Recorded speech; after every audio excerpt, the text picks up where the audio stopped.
2002 titled Sexy Hiking. The author of that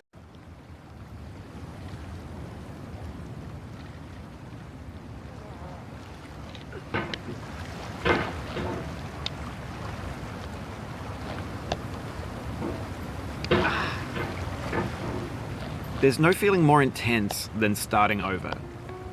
If you deleted your homework the day before it was due, as I have, or if you left your wallet at home and you have to go back after spending an hour in the commute. If you won some money at the casino and then put all your winnings on red but it came up black. If you got your best shirt dry cleaned before a wedding and then immediately dropped food on it.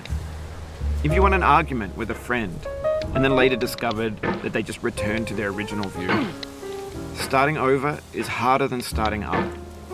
If you're not ready for that, like if you've already had a bad day, then what you're about to go through might be too much. Feel free to go away and come back. I'll be here. Alright, thanks for coming with me on this trip. I'll understand if you have to take a break at any point. Just find a safe place to stop and quit the game. Don't worry, I'll save your progress, always, even your mistakes. This game is a homage to a free game that came out in 2002 titled Sexy Hiking. The author of that game was Jazuo, a mysterious Czech designer who was known at the time as the father of B games.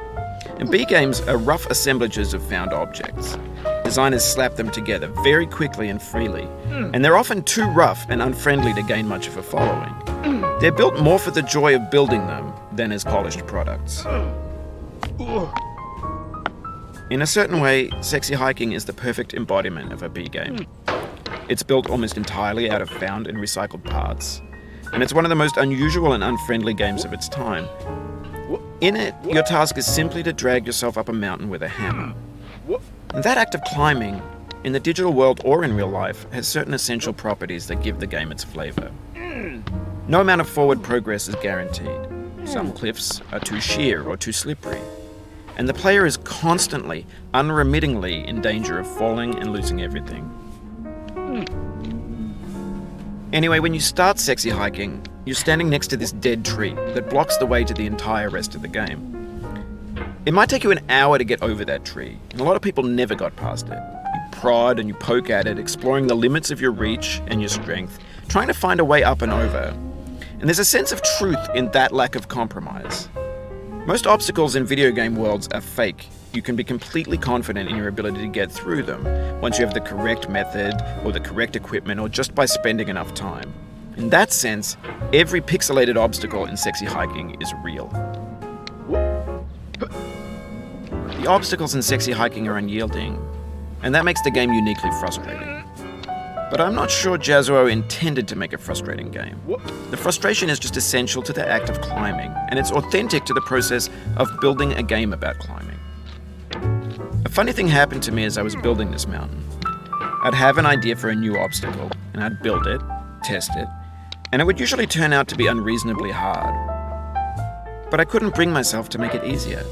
It already felt like my inability to get past the new obstacle was my fault, as a player rather than as a builder. Imaginary mountains build themselves from our efforts to climb them, and it's our repeated attempts to reach the summit that turns those mountains into something real. When you're building a video game world, you're building with ideas, and that can be like working with quickset cement. You mold your ideas into a certain shape that can be played with, and in the process of playing with them, they begin to harden and set until they're immutable, like rock. And at that point, you can't change the world. Not without breaking it into pieces and starting fresh with new ideas. For years now, people have been predicting that games would soon be made out of prefabricated objects, bought in a store and assembled into a world. And for the most part, that hasn't happened, because the objects in the stores are trash. I don't mean they look bad or that they're badly made, although a lot of them are. I mean they're trash in the way that food becomes trash as soon as you put it in the sink. Things are made to be consumed and used in a certain context, and once the moment is gone, they transform into garbage. In the context of technology, those moments pass by in seconds. Over time, we've poured more and more refuse into this vast digital landfill that we call the internet. It now vastly outnumbers and outweighs the things that are fresh and untainted and unused. When everything around us is cultural trash, trash becomes the new medium, the lingua franca of the digital age. And you can build culture out of trash. But only trash culture. B games, B movies, B music, B philosophy. Maybe this is what digital culture is.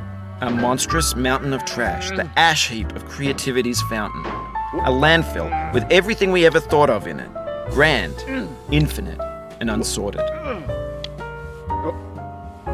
There's 3D models of breakfast, Gen X's fanfic novels, scan magazines, green screen Shia LaBeouf, banned snuff scenes on LiveLeak. Facebook's got lifelike bots with unbranded adverts and candid shots of Kanye and Taylor Swift mashups, car crash epic failed GIFs, rush